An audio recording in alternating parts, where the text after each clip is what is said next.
सर्दी का मौसम गुजर चुका था, लेकिन सुबह के समय हल्की ठंड थी।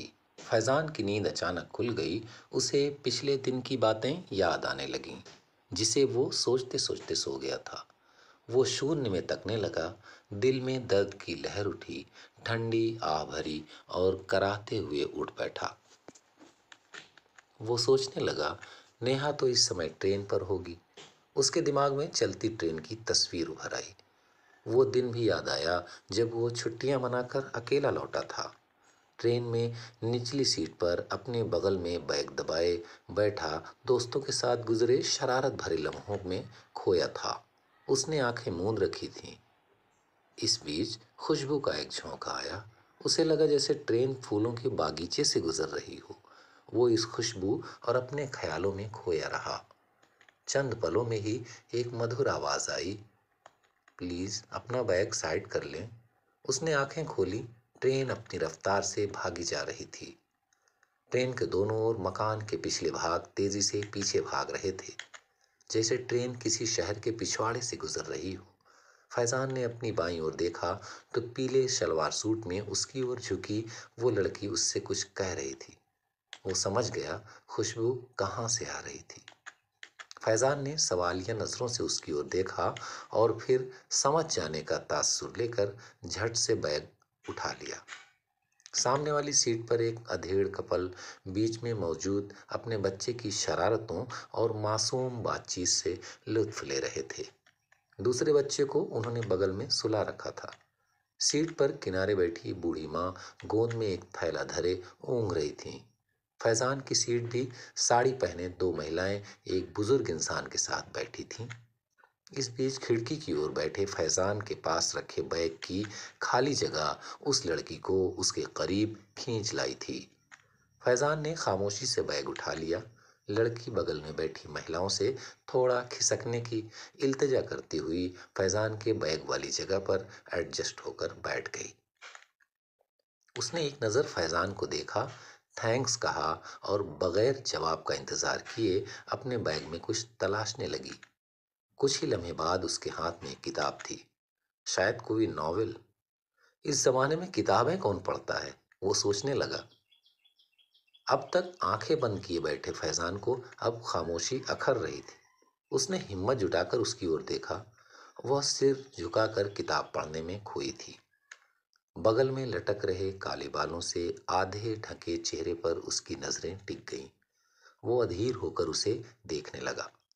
लड़की किसी घूरती आंखों को महसूस करने लगी। सिर उठाकर उसकी ओर देखा। फैजान सकपका गया, जैसे चोरी पकड़ी गई हो। खुद को संभालते हुए उसने कहा, किताब अच्छी है। उसने कहा, हूँ, और फिर नॉवेल में खो गई। लेकिन फैजान ने महसूस किया कि वो अब उतनी तल्लीनता से नहीं पढ़ रही है। कुछ ही देर में उसने नॉवेल बैग में रख लिया और मोबाइल ऑन कर उस पर उंगलियां घुमाने लगी। फैजान ने उधर से नजरें फेरी और खिड़की पर सिर टिकाकर बाहर देखने लगा। पूरा कंपार्टमेंट अपने आप में खोया था। थोड़ी देर पहले आ रहे उसके ख्यालों की डोर अब कट चुकी थी। वो अब बातें करना चाहता था, लेकिन उस लड़की से बात करना उसे छिछोरापन लग रहा था। वो उस पल को कोसने लगा जब उसने उस लड़की के आने पर खुशी महसूस की थी। उसने सोचा, काश उस लड़की की जगह कोई लड़का होता तो वो अब तक दोस्त बन चुके होते। इस बीच गाड़ी की रफ्तार धीमी पड़ने लगी। शायद कोई स्टेशन था।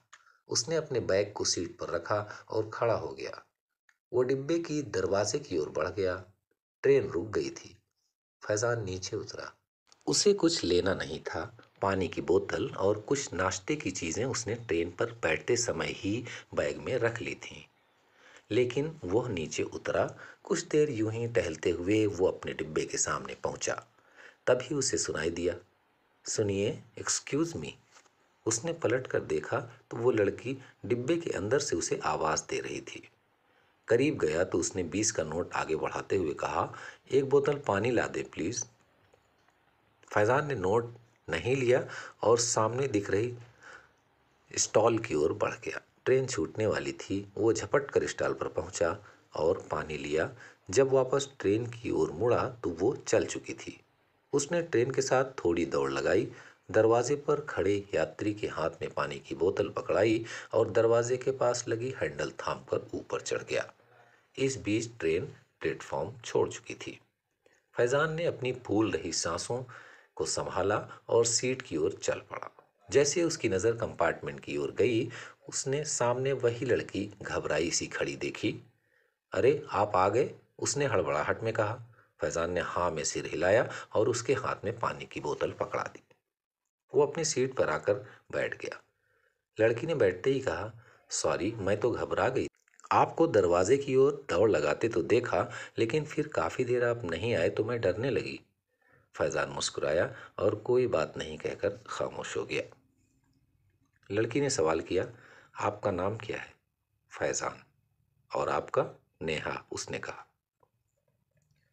एक बार बातचीत का सिलसिला शुरू हुआ तो फिर चलता ही रहा।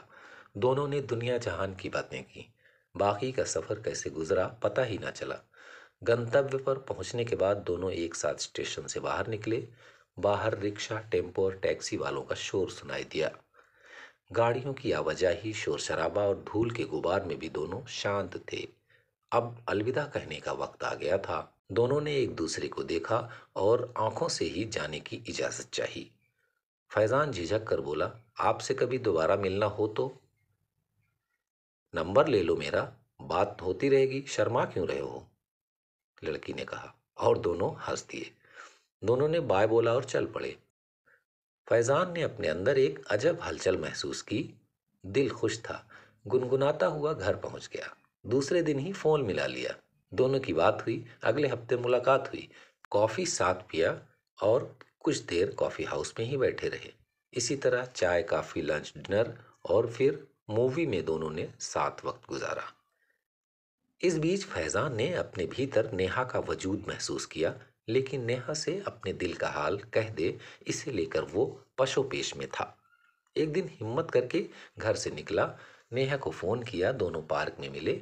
पार्क की नर्म हरी घास पर बैठे फैजान ने जैसे ही अपने इश्क का इजहार करना चाहा, नेहा पहले ही बोल पड़ी, सुनो फैजान, मैं कल पापा के साथ मुंबई जा रही हूँ।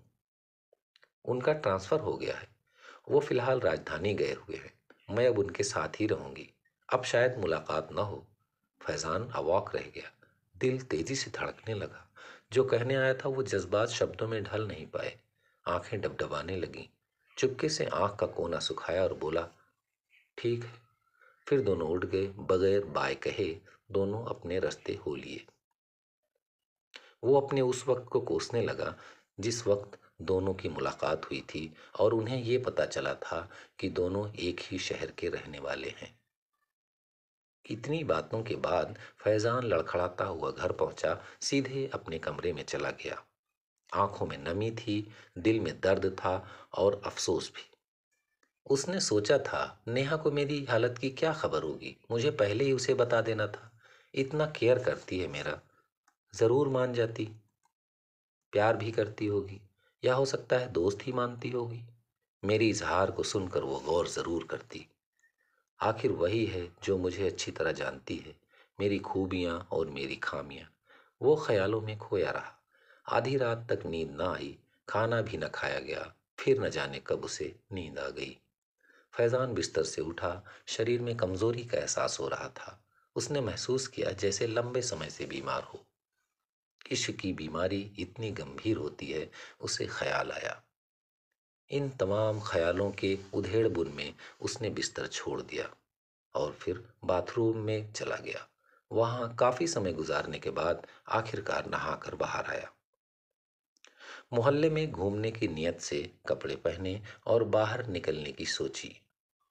उस समय घर पर कोई नहीं था। दरवाज़ा लॉक करने के लिए मेन गेट की चाबी तलाश रहा था, तभी डोर बेल बज उठी। इस वक्त कौन हो सकता है, सोचते हुए फैजान मेन गेट की ओर बढ़ा। मुख्य द्वार खोला तो उसे अपनी आंखों पर यकीन नहीं हुआ। सामने नेहा खड़ी थी। फैजान ने चौंकते हुए कहा, अरे नेहा, तुम क्या नहीं आ सकती? नेहा ने सवाल किया। अरे नहीं, अंदर आओ, कहते हुए वह बैठक की ओर लौट पड़ा। नेहा भी पीछे पीछे बैठक में आई और सोफे पर बैठ गई। फैजान ने सामने वाली कुर्सी पर बैठते हुए पूछा, पानी पियोगी? हाँ लाओ, नेहा ने कहा। पानी लेकर आए फैजान ने पहली बार नेहा को देखा।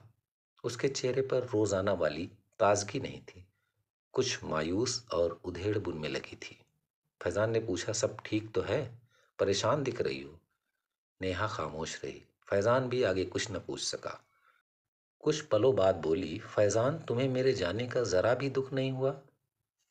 इतने दिनों में तुमने कुछ महसूस नहीं किया? नेहा बोलती जा रही थी। फैजान खामोश खड़ा उसे देखे जा रहा था। फैजान, इन 2 सालों में मैंने अगर किसी को सोचा और किसी के साथ जिंदगी गुजारने के सपने देखे तो वो तुम थे। क्या तुमने कभी मेरे प्यार को महसूस नहीं किया? नेहा ने रुंधे गले से कहा। फैजान की आंखें भी अब पानी का बोझ नहीं सह पा रही थीं। चंद कतरे पलकों का घेरा तोड़कर बाहर गिरने लगे। वो सिर्फ इतना कह सका, वही कहने तो गया था नेहा, लेकिन तुमने जाने की बात कहकर मेरी जान ही निकाल दी। बेजान शरीर से मैं भला क्या बोल पाता। इतना सुनते ही नेहा की आंखें चमक उठीं। सच कहते हो फैजान? नेहा फुसफुसाई। हाँ नेहा, फैजान ने भी सरगोशी की और दोनों बेइख्तियार एक दूसरे से लिपट गए। काफी देर दोनों रोते रहे। इन आंसुओं ने उनके दिलों पर लगे जख्मों को मरहम लगा दिया। जब दोनों एक दूसरे से अलग हुए तो खुशियों से उनके दिल भरे थे और जिस्म के रोए रोए से मुस्कान फूट रही थी।